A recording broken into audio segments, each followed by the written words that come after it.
Hey everyone, welcome back to another OSCP Journey video. I know it's been a minute, but we're pretty much back permanently now. I just finished my last semester of college. Hopefully everything goes well and I don't eat my words saying that at the start of this video.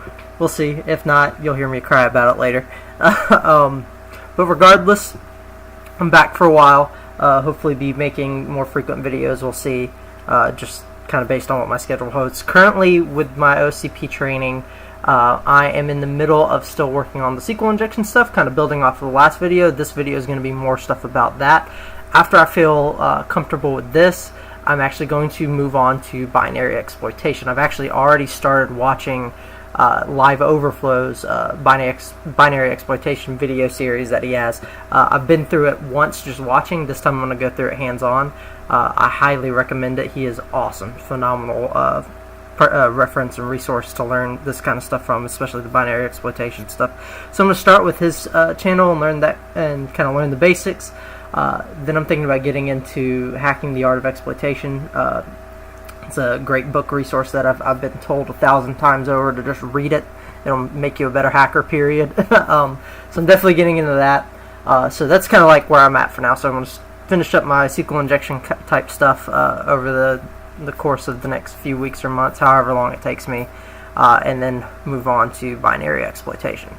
So cool, enough talking, let's get into today's video. So today's video is I'm doing a Pentester Labs challenge. This Pentester Lab is one of their free courses. I believe they have 3. I saw skimming through. They have SQL Injection to Shell, they have SQL Injection to Shell Postgres Edition, and SQL Injection to Shell 2. Now, I'm not really sure what the difference is between all those other than the Postgres one being a different database backend. But other than that, I think that they're roughly the same premise. But the reason I chose this one is because I've seen this in a lot of King of the Hill competitions and even like some random spun up like attack and defense competitions that I've been to. They'll use this ISO, this pre-built vulnerable machine, as one of the VMs you can attack. And a buddy of mine has been able to get in before, and I helped him once he got in, but I never got in myself. And I also haven't rooted this machine before, so this will be my first time actually giving this a shot and going through start to finish, boot to root, getting it done. So we'll see how I do. Let's get started. So I don't know the IP of this machine, so I'm going to do a net discover. It's just running in a virtual box on my local machine here, but that doesn't mean I know anything about the IP, but I can tell what's what. So this is my home lab full of vulnerable machines that we've seen before. I'm not sure. This is probably it. Yeah, this 229. So normally when I see this vendor address, I know this is the virtual box machine I'm going after, and this IP is one that I have not allocated for the lab. So we're going to go out after that one. So let's start with an Nmap. I actually haven't done due diligence yet to make a working directory, so let's go to desktop and make a working directory for this machine. So we'll call this SQL to Shell. And we will make a new directory, call it Nmap, because we're going to start with our Nmap scan. So if we do Nmap dash SC for default scripts, enumerate versions, operating system detection, and we'll output all formats to Nmap SQL to Shell, and then of course our IP. Just want to talk about Nmap for a minute. I've learned a lot about Nmap recently doing some actual practical stuff at my new job. I don't really have a new job, but I have a new role at my job that I'll be starting full-time on soon. And of course part of that role is penetration testing, which is awesome. But I learned something very quickly, that on internal networks sometimes you have some nice good host-based endpoint protection, and nice host-based endpoint protection doesn't like Nmap and will stop you from doing scans. So Nmap actually has a lot of cool evasion techniques and stuff built in that you can use. I highly suggest always reading through man pages and information about Nmap. There's a lot of cool stuff Nmap can do. I recently made a tweet that said something like, if you're a pen tester stuck on an island, you can only bring 3 tools, what tools would you bring? All 3 of my tools are Nmap 3 times over. Nmap is just fantastic. It can do vulnerability scanning, port scanning, all kinds of, it's great. So read up on Nmap if you're not that familiar. This is really a powerhouse tool. That's enough of my spiel on that. Let's start the Nmap scan. I could have started that forever ago. Got too excited.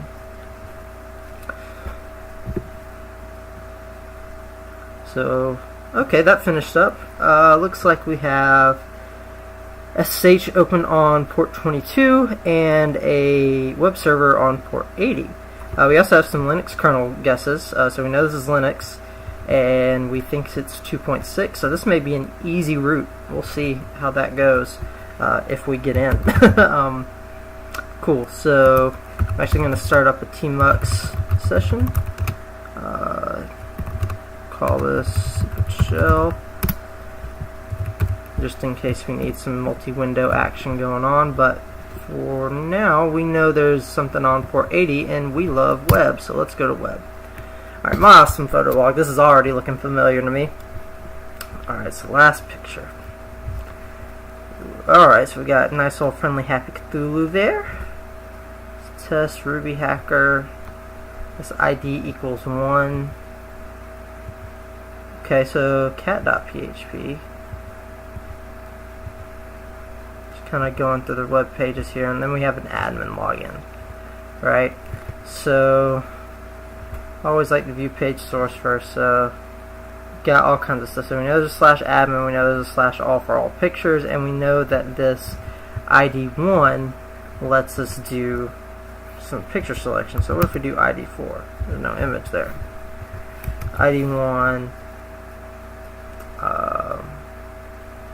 Maybe ID3, ID2, ID1, 0, 6. Okay, so we're just playing around with the ID number, see what would happen. We can start poking around, trying some SQL injections. So we say maybe 1 or 2 equals 2. Okay, it didn't complain, and it seems like, what happens if we say or ID equals 2? No? Okay, that's a completely different result. So it seems like we're having some effect on this. Let's see. I mean, one thing that we could always try is just the login. So we could say or 1 equals 1. Just see if it lets us in. No, it wasn't that easy. Or maybe it was. There's a couple other things we can try. Let's go look at a SQL injection cheat sheet. SQL injection cheat sheet. See if maybe we can do like some fancy stuff here. One thing we can do to validate that we're having successful SQL injection, I know of, is doing a delay. Like a timing delay, just to see if your SQL query is getting executed. So let's see, delay SQL. So yeah, time delay SQL injections. This is a good way just to test if you have a SQL injection entry point. It's not what I wanted.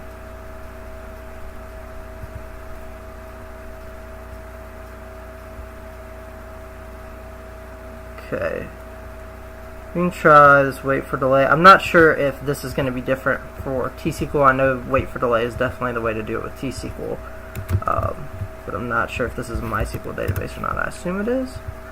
So we'll just see what happens. Oh, well, we get a SQL error, so that's good to know. Okay, so check the manual corresponding to MySQL server. Wait for delay at line 1. Ah. Okay, so let's do this.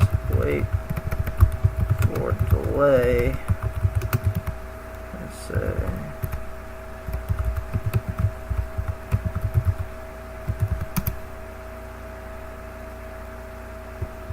okay. I think I had some bad syntax there. I don't really want this anymore. I'm not interested. Okay, there's a single tick right here. Maybe that's why. So maybe if we close out a single tick. No.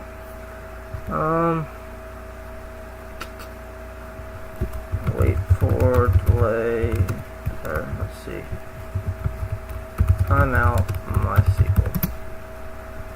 This is also a good way to detect what kind of backend database is using. Delay. Maybe it's sleep. Okay, so we can do sleep in seconds. So if we want to do ID equals 1 or union select sleep 10 seconds. Different number of columns. Okay, so we can say null. So we got our union-based injection here. We're going to see if we can find how many columns there are.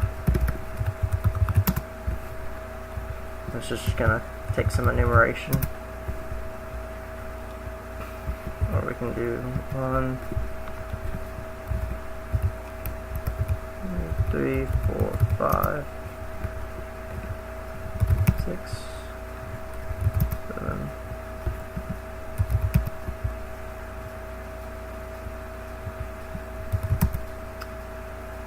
Okay, here's what we're going to do. I'm going to open up Burt, make this easy, a little bit easier on ourselves to work with. So we can see what's going on.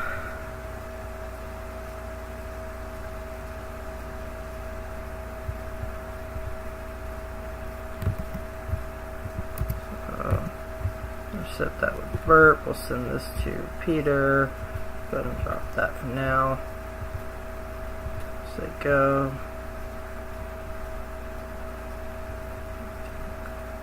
Select statements have a different number of columns. We'll just keep on keeping on until we figure this out.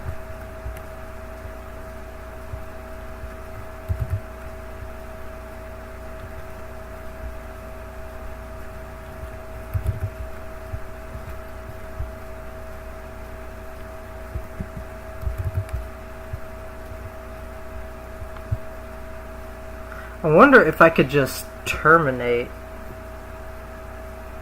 the statement. I don't know. I keep going just for a second. Keep trying it. Hopefully I can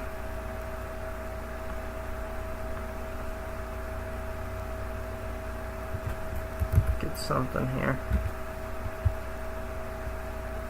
I'd probably script this out and it'd be better, but you know.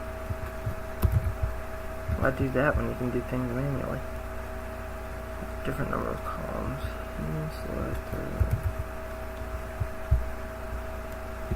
Okay. Let's do this for now. We're gonna stop here because I feel like we're getting a little too ahead of ourselves. Let's try some more basic stuff. In fact, let's look up some stuff. We're gonna turn intercept off for now and say SQL injection tests. No, SQL. We'll turn off the proxy for now. So test for SQL injection. Look at the OWASP top 10 stuff.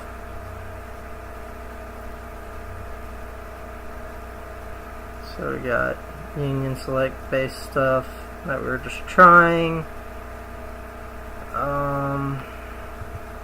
That's not exactly what I wanted. Let's see. I think what is it? W3 Schools has some good basic SQL injection stuff that you can test around with, if I remember correctly. Okay. Yeah, so we got some spicy stuff here. So let's see if we can just do this. If we can say, where's our repeater tab? If we can say, alright, so here's what I'm thinking is happening. So I'm thinking we're saying select like image URL or something from some table where ID equals 1.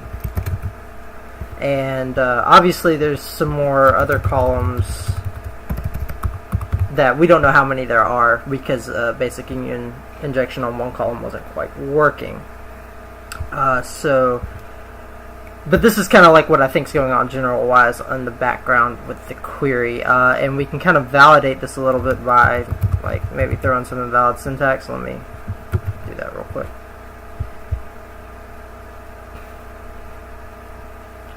That didn't throw an error. I think if we say wait or something like that, that'll actually throw an error. It's interesting.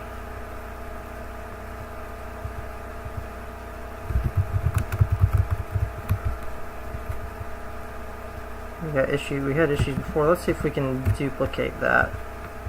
So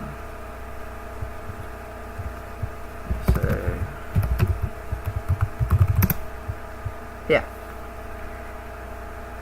line 1. So it's not telling us exactly what's going on. So anyway, back to my thoughts here. So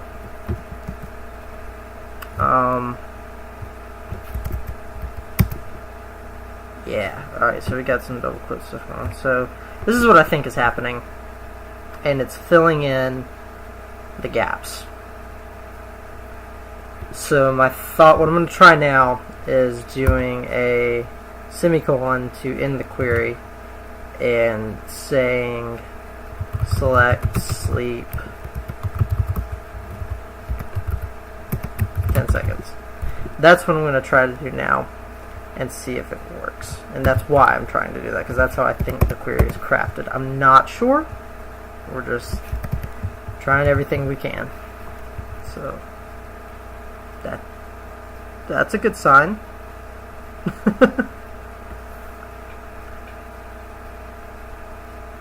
Okay, so hopefully in roughly 10 seconds or so here we'll get a response back.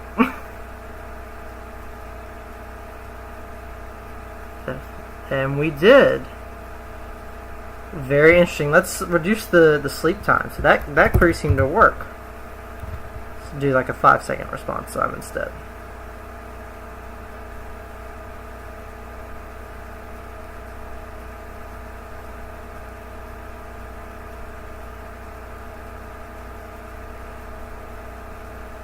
Okay.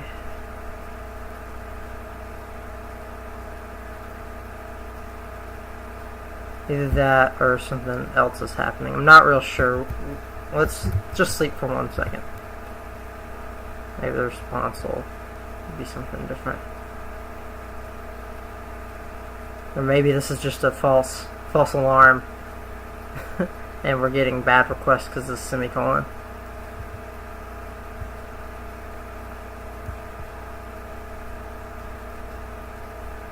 That's probably what's happening.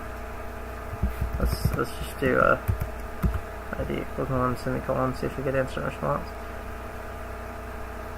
Yeah, I think it's that semicolon's causing us some issues. Alright. So if we remove that and just hit go, do we get our page back? No, we're having all kinds of weird issues. Alright, so if let's try that again here. Okay, no issues there. If we say select sleep 3 seconds, that's more like it. So Burp's having some weird issues. Maybe our session expired or something. We'll come back to that.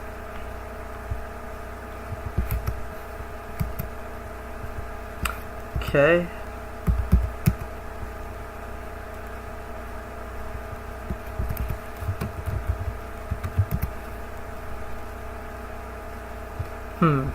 So I'm going to try this union-based again and see if I get any better success.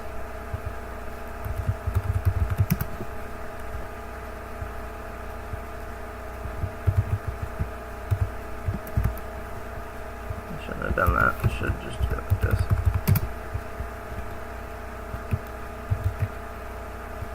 Oh, wait, what?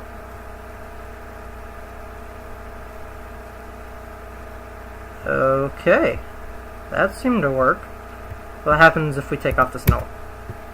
Alright, I think we found it. Not sure why we didn't find it the first time. Let's test this with a 10-second delay.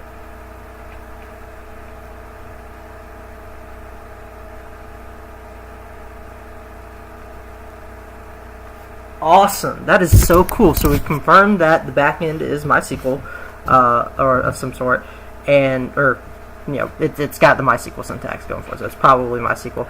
And the number of columns this query is selecting for looks like so. So let's go back to our little working example that we had. I'm just going to do it here.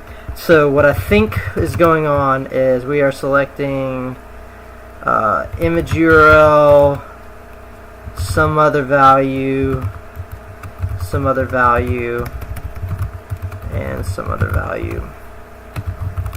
So hold on, let's count here. 1, 2, 3, 4. Yeah. From some table where ID equals 1, and then so this is what I think the actual query is looking like now that we've found our injection. So what we just did to do the union-based injection is we tacked on union select.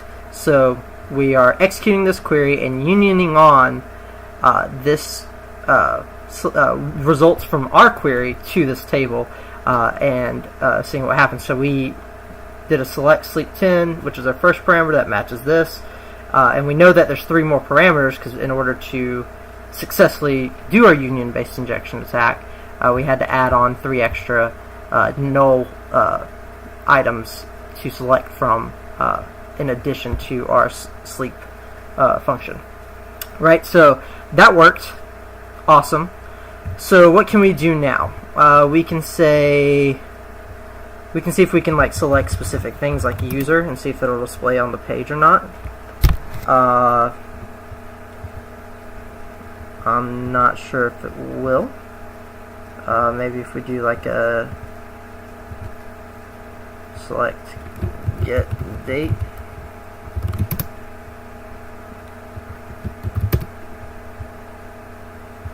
Or maybe delete date. Okay. Sleep. Okay, that works. Maybe we want to say select version MySQL. Maybe we can get the backend. So version semicolon. We'll try that. We're just trying to enumerate and get some information. See if, and just generally see if anything displays on the screen. Let's see if it displayed here. It's not.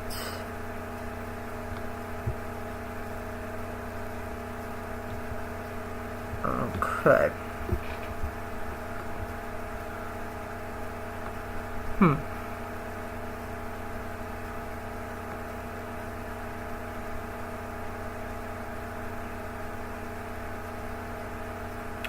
Okay, well, let's try to...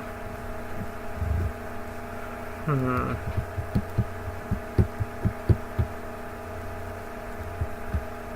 not sure what I could do here. Oh, you know what I could do? I can play around with these values and see if maybe one of these columns will display it. There we go! Alright, so this column right here, I'm not sure what this first column does, but this doesn't let us display any information. But this version will. Awesome. So what's going on here, back to our working example, this may still be true, not real sure, but this is definitely a title of some sort.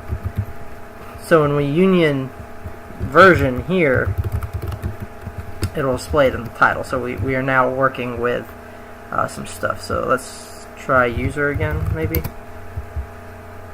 Pentester lab at localhost. Alright, let's try to get some hashes or something, like some passwords. Or we want the information schema, we want the table. So let's see if we can select select information schema. This is what we want, because now we can actually dump data out onto the screen. We have a point where we can do that. So I'd be able to, I can try to write a shell directly from here like we did in the last video if I want to, but for now I want to select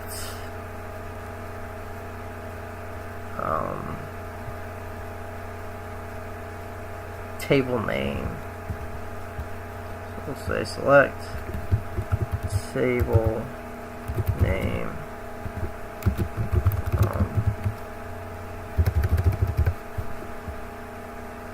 Is that right? Did I do that wrong? I probably did. I'm all over the place. I got like 50 tabs open. Not really, but you know.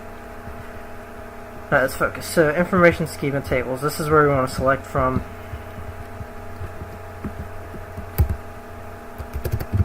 Information schema tables, that's all well and good, and we want to get the table names, table underscore name.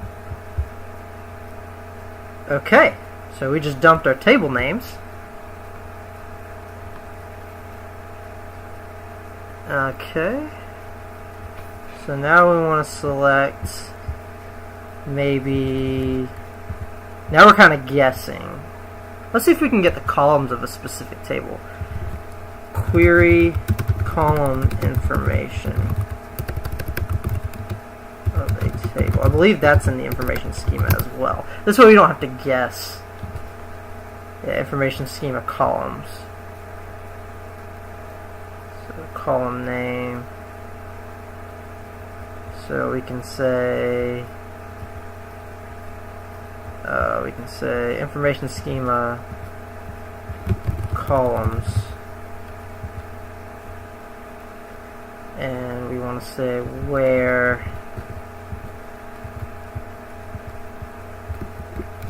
table underscore name equals users.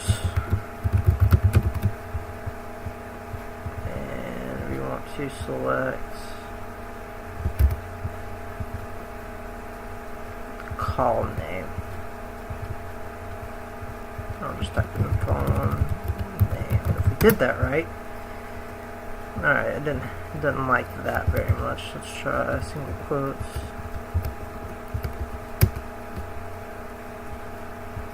Okay. Let's just do this. Let's just dump columns. We'll figure it out. Not ideal, but it's all good. Column names, because we can assume likely that if we see a passwords column, that it would be in the users table. In fact, let's just look and see if there's a password. Yep, there's password. Okay, so we got password, login. See if there's like a username. So there's a user. Okay, so let's select user. See if we can select user and password. Maybe the password will display below. So we can say user and password word from users.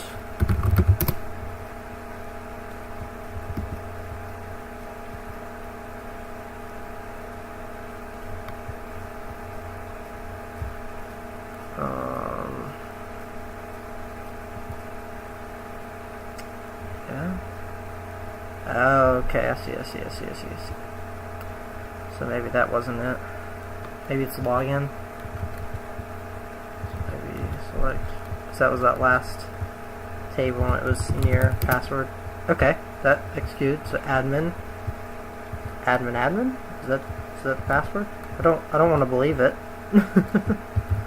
Let's see. We type in password. If it's admin, that'll be hilarious. Because we could have just tried that. Okay, no, it's a hash. Alright.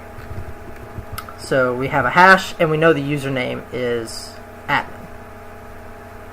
Okay. We can work with that. Let's see if we can crack the admin password. We could use an online service. I'm going to do that just because I don't feel like starting up Hashcat or Dawn. So let's see. First, let's get a length on this so we can confirm. It looks like an MD5 hash to me just looking at it. I've seen tons and tons of MD5 hashes, but you can never be too sure. So let's see, character.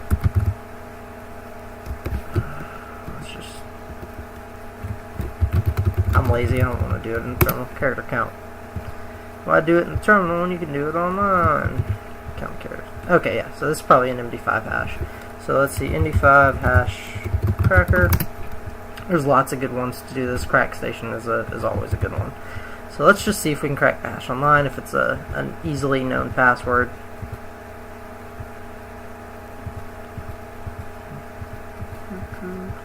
Captchas are great. Let's see if this is in the online dictionary. It is! Look at that. We have a password. Man, this is going great. I've never had this much success doing SQL injection stuff. Alright, so we know the username's admin, and we'll paste in our new password here. Let's, if this works. Hey, it worked. Alright, so since that worked, we'll close out of Burt for now. We don't need this for right now. Open up a terminal. I'm going to make a new note. Call it creds. Say admin password. Oops. Cool. So we saved our creds and we are in. So we are now the admin of the photo blog. We can now manage pictures. New picture. So we got a file upload. We can say maybe we'll call it thing. Browse and select the picture. Upload my signature thing. Add it to test, I guess. Alright, thing. Alright, we uploaded a picture. That worked. It's pretty cool. Alright. Can we upload something that is not a picture? Alright, let's work on some stuff. So we know this is a PHP site, so let's write some test PHP. So we can call this test.php. We'll call, say, PHP echo game, and we will try to upload that.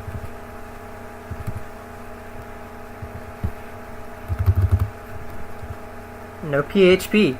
It no like PHP. Alright, so let's see what we can do. Let's copy test.php. Let's see if it's checking like file extension stuff. So maybe say test.png.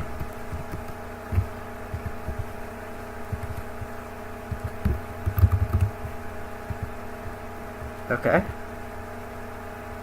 So it is checking file extension based stuff. So that's one thing we can do.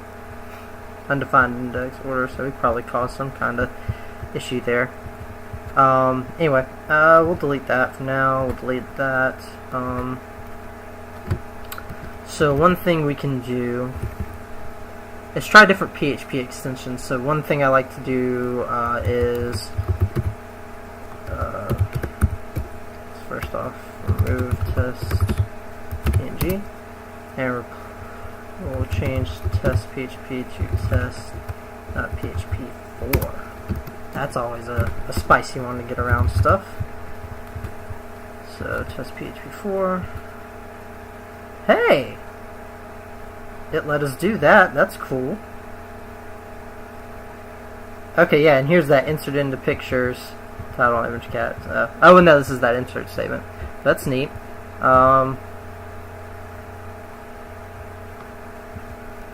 not real sure if I can access that though. Oh, you know what? So I've got to find that image location. So that file successfully uploaded. I didn't even think to do this before. Okay, so view image, upload hacker.php. So now if I go to, what was it called? What was my file called? Test.php4. So now if I try to hit test.php4, that tries to download. That's not good. Interesting.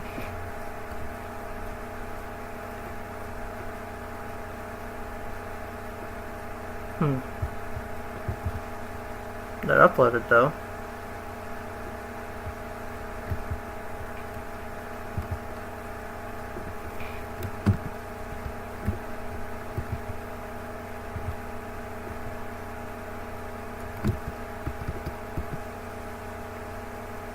Maybe it's not going to execute those PHP4 file extensions though, so we can try doing PHP5. Maybe. If we say admin, add new picture,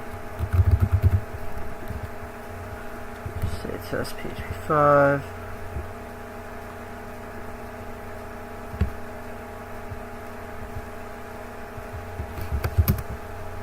Nope. I'm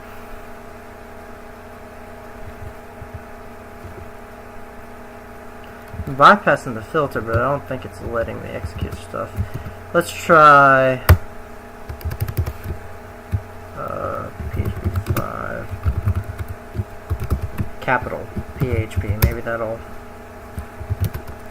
work.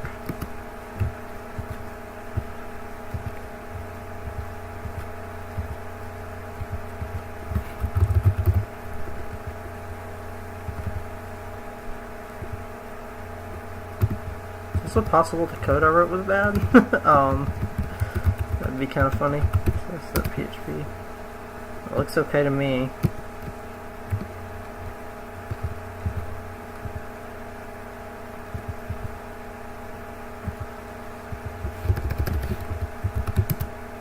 Oh my gosh. Okay, so it wasn't executing. It explicitly wasn't executing things with like PHP4 and PHP5 file extensions. But if we just capitalize PHP, that not only bypasses the filter, but also lets us execute PHP code. Awesome. Let's delete our bad files, and we can even delete our test file for now. So, let's turn this into a shell. So let's get a basic shell. Gotta remember how to PHP for a second. Request command, we'll say cmd equals this.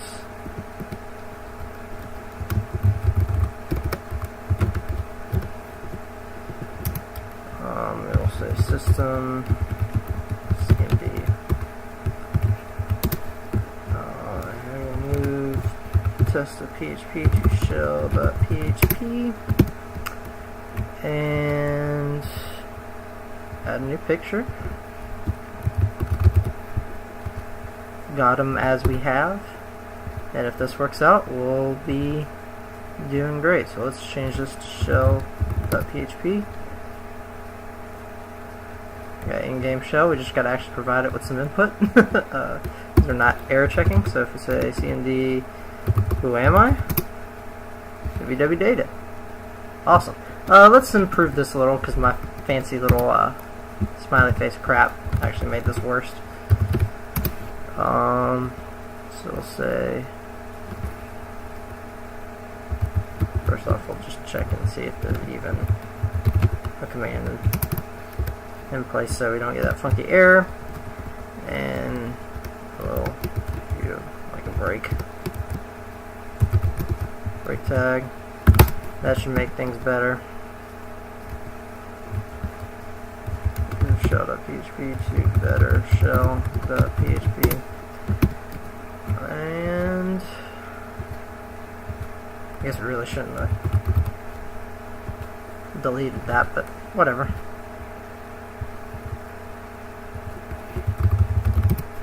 There we go.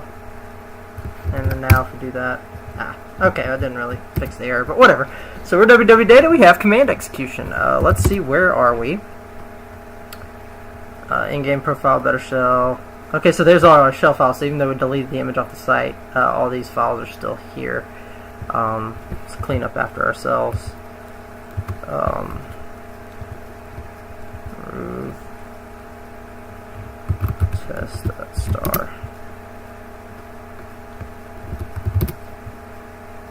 Alright, cool. So we got our shells. Alright, let's see if netcat or ncat's installed. Which ncat? I always like check ncat first. Okay, which netcat? Fantastic. Let's get a reverse shell. So new pane, we'll call it shell. Say ncat. Well, first of all, go my, as per usual. Ncat-lvnp on port 1337, because you know how we do. Port 1337, and we'll send us then hash. Oh, I said which NC. Well, good thing to know that bash is installed too. Let's try this. Alright, we're hanging. We got a connection. Who am I? And we got a shell. Look at that. That's great. Alright, let's do as we do and upgrade the shell. So first we'll want to say which Python? Which Python 3? Oh, there's no Python, so maybe we can't get a TTY. Maybe there's other ways, or at least we can't get one Python.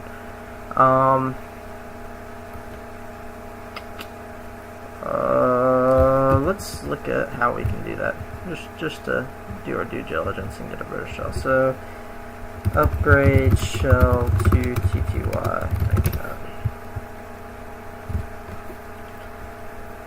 Alright. So Python might not be installed. We can try it anyway. Be stubborn. Just to see if it'll work. Nope, no Python. Try OS.system. Oh, that didn't work. In fact, that killed a shell. That's not good. You don't want to kill your shells. Need that shell back. Alright, so that didn't work well. Try this. Nope. I just want a TTY. Let's see which Perl. Hey, Perl's installed, so maybe Perl can help us out a little bit.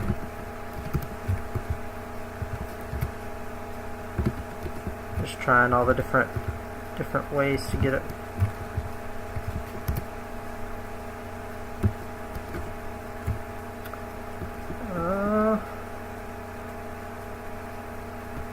Let's see. Can do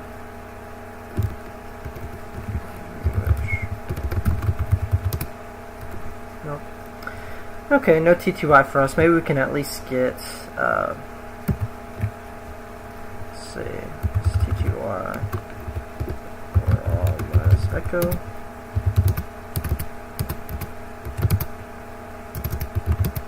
Oh no, I had a feeling that was going to break things since we didn't have an actual TTY.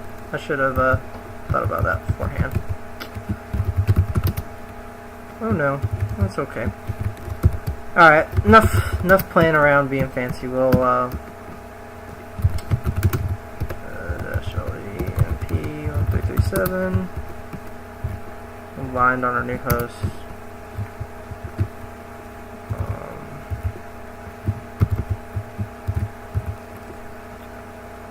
Here, we'll do this cookie. Kill ncat.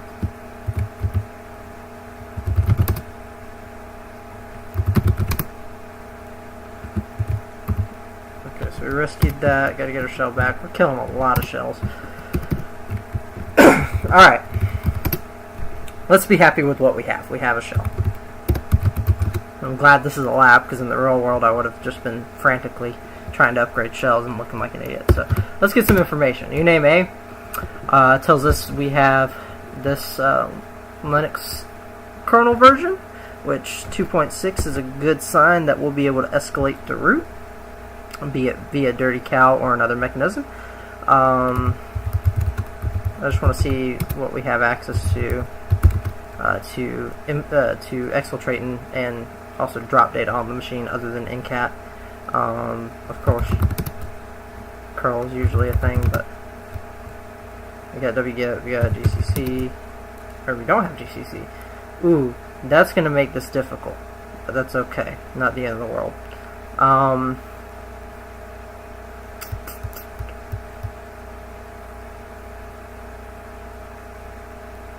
Okay, let's just do this for now.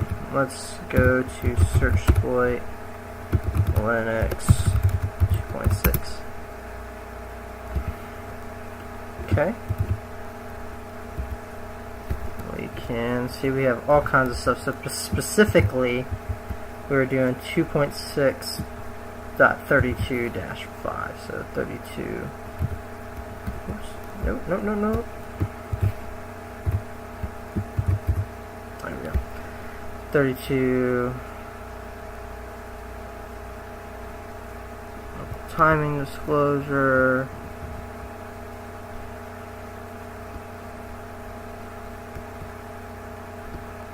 Got lots of stuff here.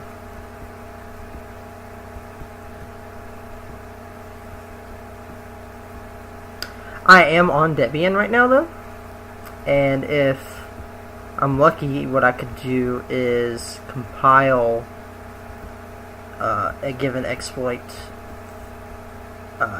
using the 32-bit libraries on my version.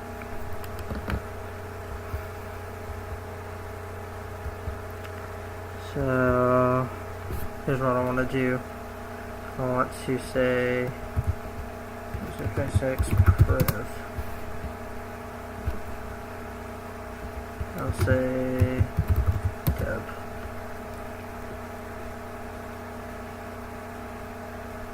Okay. That's interesting. Not what we wanted.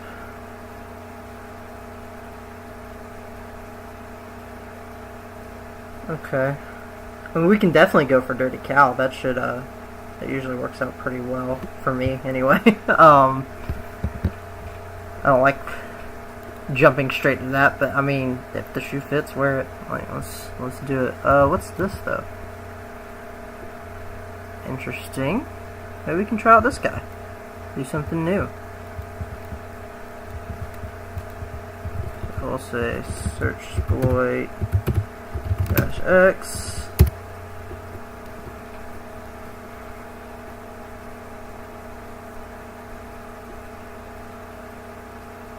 This is a simple shell script we could give a go. So it looks like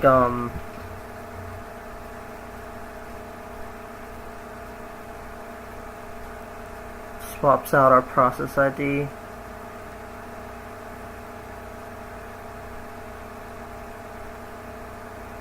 Not sure if it'd be vulnerable this or not, but it is worth a shot. So what was that? That was the... We can do some more research about this and read up on it first. Pipe.c local privilege escalation.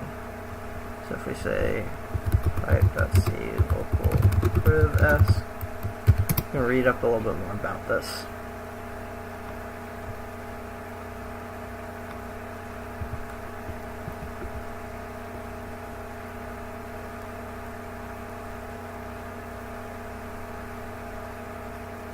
Failed exploit attempts will result in a denial of service race condition, so we got to keep that in mind.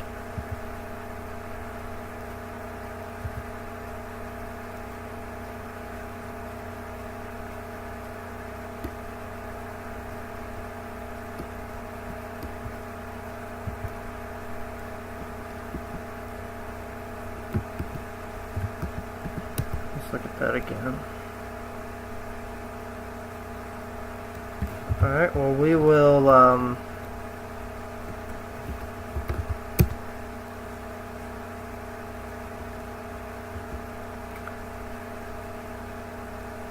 say copy this to here, call it and then we'll start us a Python simple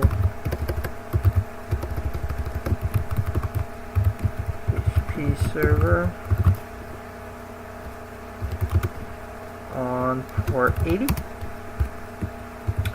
Go back over to our thing. Let's go work in slash.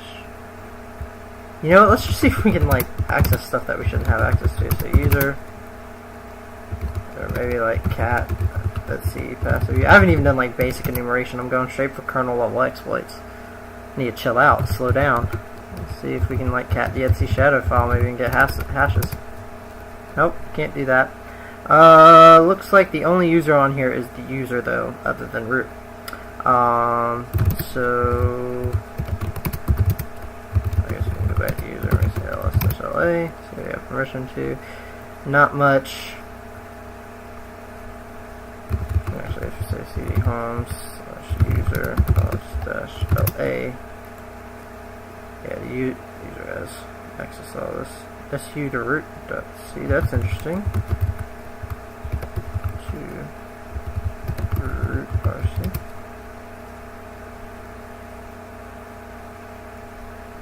Okay, so I guess maybe he's a suitor. Maybe we can like check out his profile. I'm not sure what else there would be to really check out here. Alright, anyway, let's go to slash.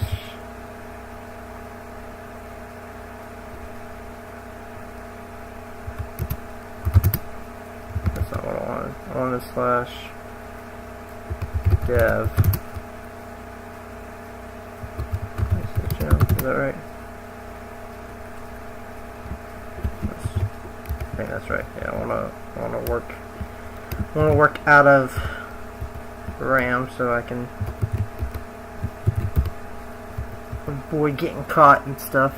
It's not really like an actual concern, but okay, yeah, cool. So dev SSM, I think that's right.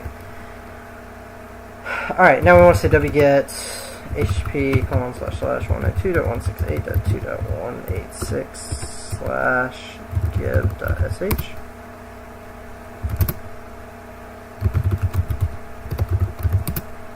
Okay, cool. Let's say we chmod + x.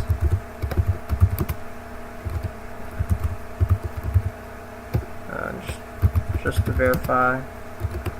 Not really sure how this exploit works. We're giving it a shot. Still www-data.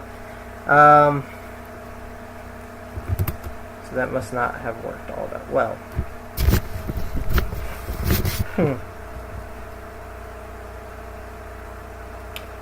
Something else we can try real quick before we start going into crazy is SSHing into the box as the user with that password. See if we can like get some password reuse stuff going. So we know the user is called user, and we know the password was password. So maybe password reuse was a thing. Guess not. Password 123 maybe. Nope, didn't want to make it that easy. That's okay. Alright, so let's remove that script. Let's go directly for, so we'll say search for 8.6. Let's do dirty cow and try to go for a cross compilation, maybe? We'll see. Alright. UID method, SC password method. We want the SC password method, but I'm not sure which one I want. So we'll do this. Yeah, this is what I want. Alright, so we'll say P, and we'll say copy dirty.c. Alright. And now we got to do some extra work here. So we know that to compile this normally, these are our parameters, but we want to compile 32-bit with GCC. So let's see, compile 32-bit GCC on 64-bit. Maybe in?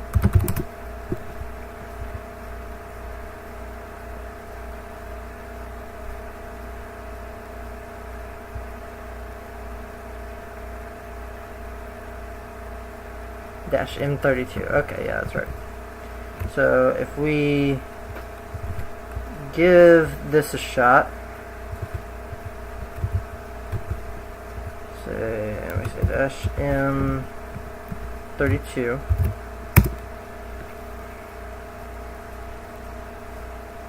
Interesting.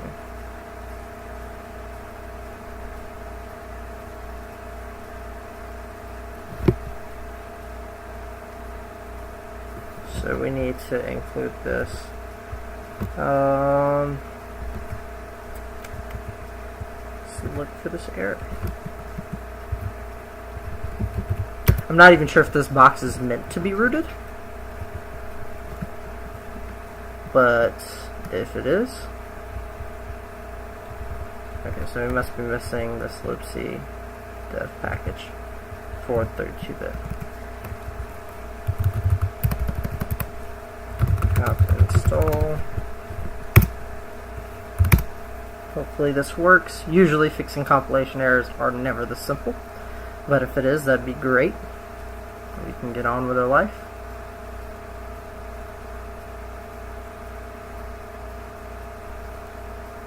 Alright, GC multilib, everything looks fine and dandy. Let's see if we can compile that again. Awesome! I hope that works. Alright, so let's, just for the sake of, let's do this actually.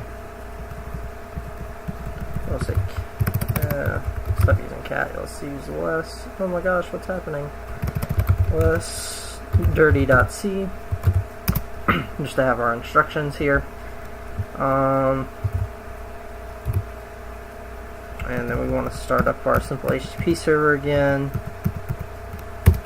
and we want to this time get our dirty binary over there. So if we say dirty get HTTP ://2.168.2.186/dirty.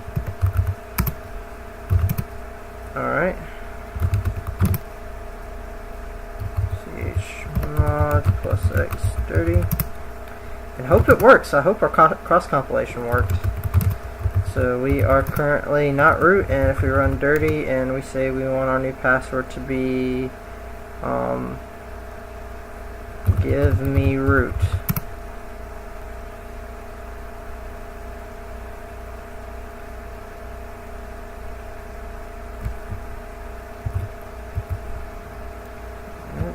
Successfully got that.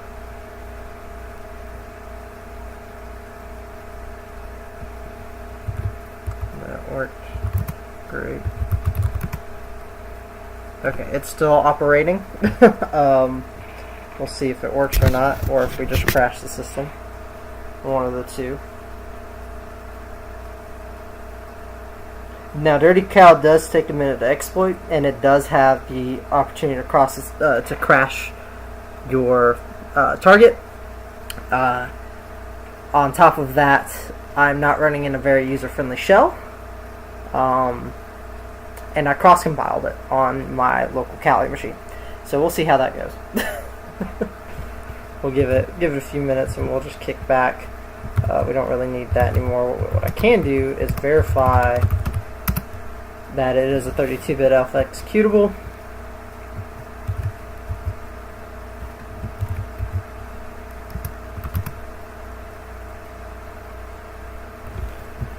What I can do while I'm waiting in the meantime is actually open up a new tab and do something like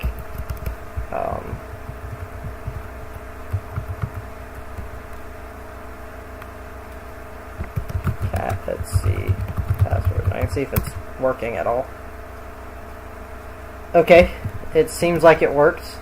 And even though our shell is kind of hung here, what I can try to do now is SSHN as firefart. So SSH firefart.